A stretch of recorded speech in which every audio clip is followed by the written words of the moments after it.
Hello ladies and gentlemen, Big Daddy Top Hat here, ready to discuss a subject that has been very popular on this channel recently, bloody Street Fighter. Yeah.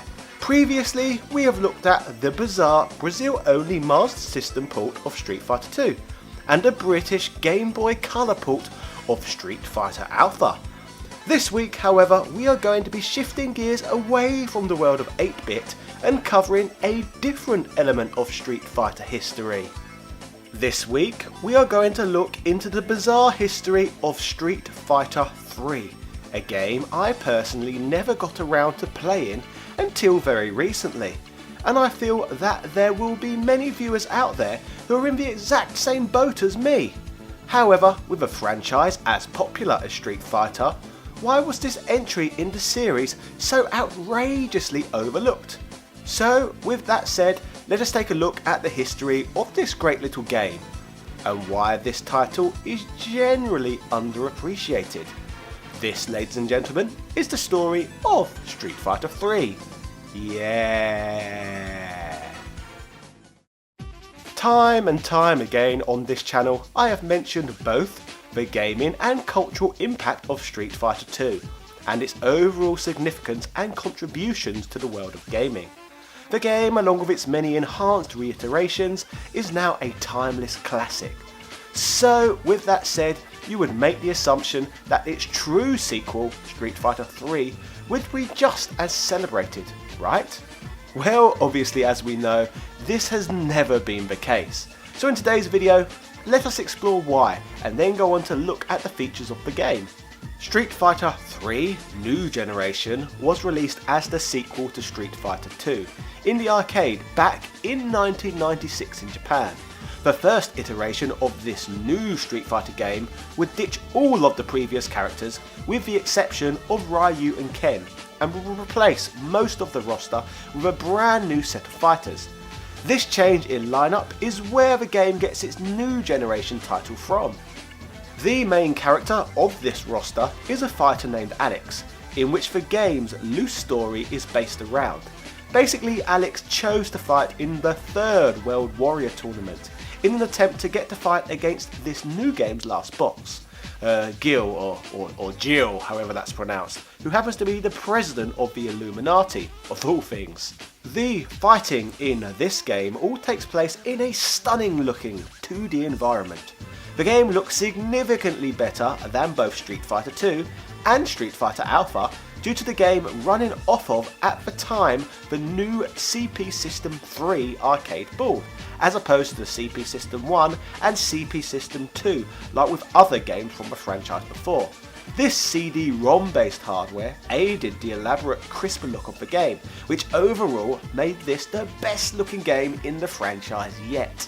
Before we talk even more about this unique game, let's begin to talk about why this game is so overlooked in the first place. Firstly, we need to take the time frame into account. This game saw a North American and European release in 1997, a year in which 2D gaming was no longer fashionable, and beautiful games like Street Fighter 3 were seen as primitive over the likes of more popular ugly 3D games, such as Mario 64, Tomb Raider and Crash Bandicoot.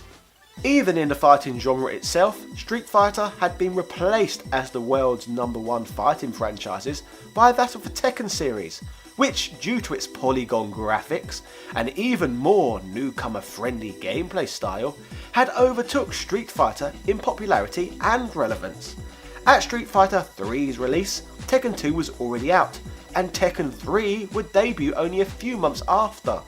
I say at this point in time, Soul Blade was probably more played than the Street Fighter games as well.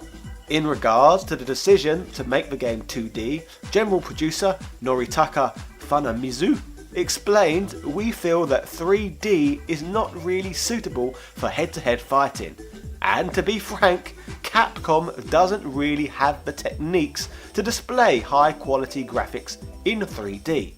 So in truth, Capcom simply were not yet capable of making a good 3D Street Fighter." Moving away from the 2D graphics and onto other elements that held back Street Fighter 3's popularity, we need to look to the Street Fighter franchise itself for a moment. A strong case can be made that by 1997, people were simply burnt out by the series. Whilst the game referred to itself as Street Fighter 3, in truth the game was never really the third Street Fighter game. Firstly, Street Fighter 2 itself would constantly be released over and over again, with different upgrades applied each time. As a child, I probably would have happily accepted Super Street Fighter 2 as Street Fighter 3, simply due to the new characters and other enhancements. And that is before we even talk about the Alpha series of games. Street Fighter Alpha really was a completely new Street Fighter game that was only not called Street Fighter 3 in the first place due to the fact that the creators wanted the game to be known as a prequel for some bizarre reason. On top of all of this too, even more excitingly, the Street Fighter roster was playable in games like X-Men vs Street Fighter, where you can fight as both Street Fighter characters and X-Men characters, which is much more exciting as a concept than simply playing as a bunch of no-name characters like Alex, in a game which is very clearly not really the third game in the series to begin with. Street Fighter really is one of those series that comes across chronologically confusing and only even makes any sense at all upon doing research. But moving to one side that the game was in 2D in the 3D era, had an unrecognisable roster, and was not really the first Street Fighter game, was this all enough to put consumers off from taking this game home in 1997? Well, to tell you the truth, we will never know, as during the game's prime, the title remained exclusive to the arcades, which is why the majority of us have no memories of playing this game during the actual 90s. In regards to this, during a trade show, Capcom's senior planner Shinji Mikami stated each character is made up from approximately 700 to 1200 individually drawn frames of animation, with the game running at 60 frames per second. Due to this, it would be impossible to convert Street Fighter 3 to any of the home consoles on the market, which prompted at the time a lot of rumours that the game would see a release on the 3DO M2, the cancelled sequel console to the 3DO, which we have already discussed the history of previously on this channel. In regards to the console porting of this game, allegedly, IGN reported on a witness of a demonstration of the game in development on the Nintendo 64 DD.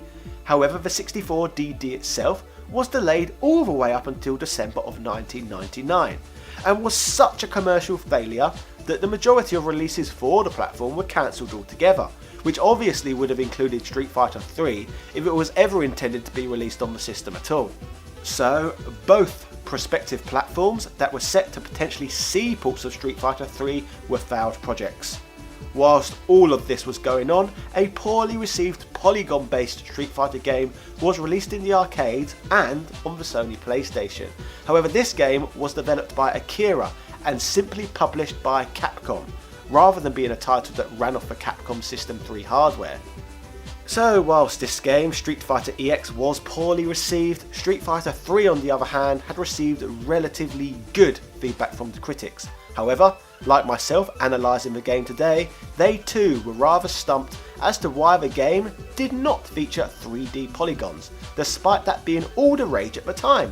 A good example of this comes from Next Generation, who stated that the great mystery is why Capcom called this game Street Fighter 3, instead of leaving that honour for a more powerful and revolutionary 3D title. Gameplay in the Street Fighter series reached the ceiling of 2D possibilities a while ago, and as good as this game admittedly is, besides the stunning graphics, there's little to distinguish it from the 11 games before. GamePro echoed this sentiment by saying, while the graphics are outstanding and the controls are flawless, the game lacks the innovation and series evolution that players expected it to deliver.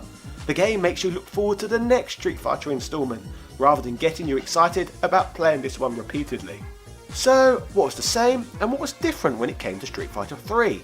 Well, like other Street Fighter games, it was a bloody one-on-one fighter, where you fight against a friend or the computer using various attacks and special moves. New features introduced into the mix include the ability for players to dash and retreat, which was taken straight out of Capcom's Darkstalker franchise. Leap attacks were also added, which are small jumping attacks that can be executed against ducking opponents. A new form of attacks, known as super arts, are introduced in this game, which are basically special moves similar to that of super combos present in Street Fighter Alpha. In regards to this feature, you are prompted to pick one of 3 character specific super arts to use in your contest prior to start of your fight. Like with super combos in other Street Fighter games, the super arts can only be performed upon filling the gauge through attacking and vary in strength based on how full the gauge is. The biggest introduction to the game in terms of fighting mechanics is the introduction of the ability to parry.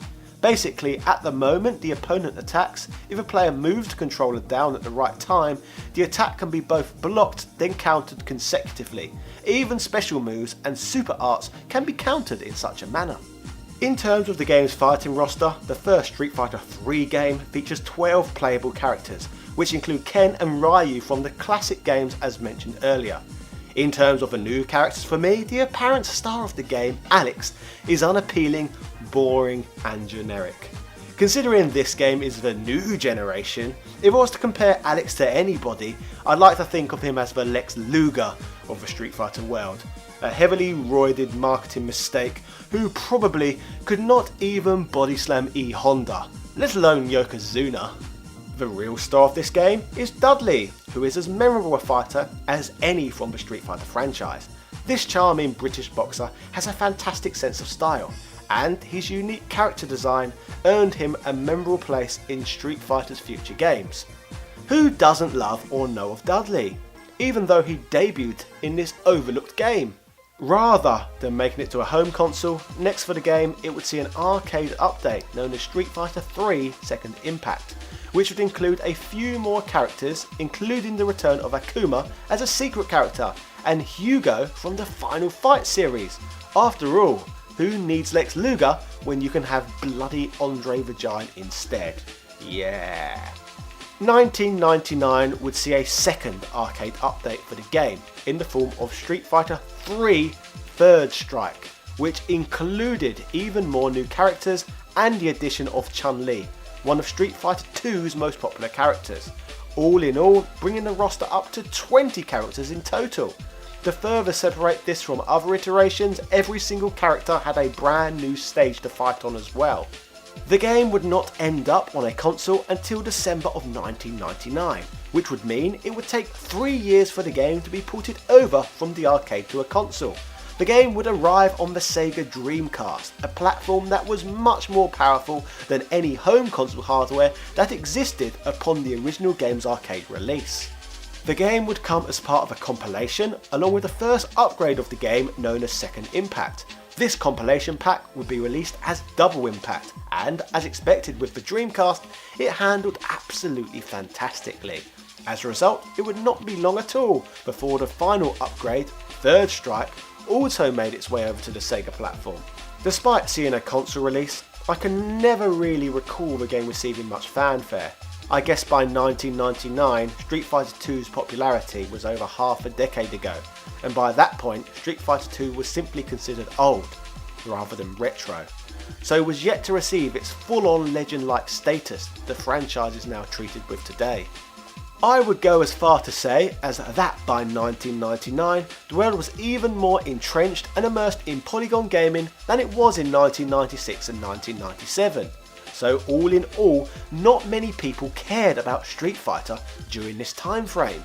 In terms of fighters on the Dreamcast, bearing in mind if you was even in the minority and actually had a Dreamcast, the apple of your eye in this genre was more than likely to be Soul Calibur. A game that did a much better job of appealing to the graphical style and gaming tastes of the time. To summarise, while Street Fighter 3 was never really particularly relevant during its release cycles, it has to be said that the game's graphical style is in today's world one of the game's greatest strengths. A good looking, well made 2D game like Street Fighter 3 is timeless to both play and look at, which certainly cannot be said for many of the 3D polygon based games of that time. For this reason, in some ways I would say that Street Fighter 3 is the ugly duckling of the gaming world, a title at the time that was often looked down on for its 2D art style that has flourished into a beautiful swan.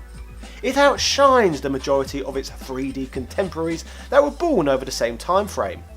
Street Fighter 3 is just an overall ruddy well-made game that was not even given a chance to shine on consoles during its release, due to the fact that they were actually too primitive to even be able to handle a game like this. It would take the power of the Dreamcast a few years later to even give consumers the possibility of taking this fantastic game home. It really is a beautiful game and a technical pinnacle in terms of high quality 2D games of the 90s. So, while Street Fighter 3 was mostly ignored during the previous century, I think it is about time we all start changing that and begin to give this title the downright respect it deserves.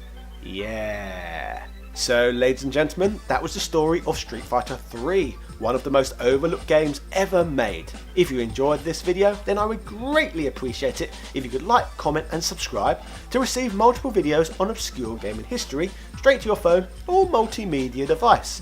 I look forward to hearing from every single one of you in the comment section down below. Now, before we conclude, it is that time of the video where I answer a Patreon question from a supporter of this channel. So, over to me. So today's Patreon question is from Brian of the YouTube channel Since Spaces. He has a fantastic little channel, and in fact I love the gentleman so much that I've recently invited him to collaborate with me on a recent piece of content on the channel. Basically, we made a little video about the Sega SC3000, Sega's 8-bit microcomputer, which he managed to procure around the time the system was first released in Australia. So I strongly urge you to go check out his content after you've watched this video. And Brian asked me the great question of: name a franchise that has been dormant for at least 2 generations that you think needs to be revived from the dead, but in a big way. Now, I've got a very simple answer to this question, because there is one franchise in particular I am pining for, and it was absent from the Nintendo 3DS and is yet to appear on the Nintendo Switch as well. And that game is, of course, Bloody Advance Wars. I love that game, and I think it's one of the best Nintendo IPs in the entirety of existence. Of course, recently we've had Fire Emblem Three Houses on the platform, and I think it's by far the greatest game that has ever been released on the Nintendo Switch. It's just so bloody addictive. So there's a lot of conspiracy theories about why Advance Wars has suddenly disappeared. A lot of people are saying it's due to low sales numbers of previous games in the series. Other people are saying it's Nintendo's family friendly image they're trying to put out there, and they don't want to be associated with subjects like war anymore. However, apparently the reason we've not got this fantastic game within the Switch's library or within the 3DS's is due to the creator of the game not being currently inspired creatively to be able to make another game in the series. The reason for this is apparently because he's been having so much fun making Fire Emblem games and including something within those called the Affinity System, which is all about character relationships, and he feels this character relationship building is partially key in Fire Emblem's recent rise in popularity. And so far he says he's not been able to work an affinity-like system into the Advance Wars or come up with a concept where that would work within that game. So that's it, ladies and gentlemen. That's the reason why I've not got an Advance Wars game yet. The creator has yet to work out how to shoehorn a Fire Emblem affinity system into Advance Wars, which is a shame because I don't really feel it needs an affinity system in the first place. Advance Wars and Fire Emblem, while similar, they were still quite different games. So it's a shame that he needs to marry them up more before we get another Advance Wars. However, at least there is a reason why we've not got one yet, which hopefully means, fingers crossed, here are some creative inspiration down the line and we will get Advance Wars back. So hopefully that will pan out one day. So, ladies and gentlemen, thank you so much for your support, Brian, and thank you for everyone else who continues to watch this channel and support it in other ways as well. Thank you! Finally, to conclude this video, my channel Top Hat Gaming Man is funded by the fantastic support I receive from my amazing Patreon benefactors, such as Since Spaces, who I answered questions for in this video. All these people really do relieve an element of stress from my life and help encourage me to get videos out to all of you every week. So a huge thank you and a massive shout out to Carl Johnson, Shuka Kobayashi, JD Robbins, Greg Hooper, Seabuster the Great, Since Spacies, Andrew Bazanski, Ezra O'Reilly, Krang DX, Spuzz McB, Michael Baker, Hans Christian, Computer Man, Antonio Rodriguez, and all of my other patrons. Thank you all for changing my life.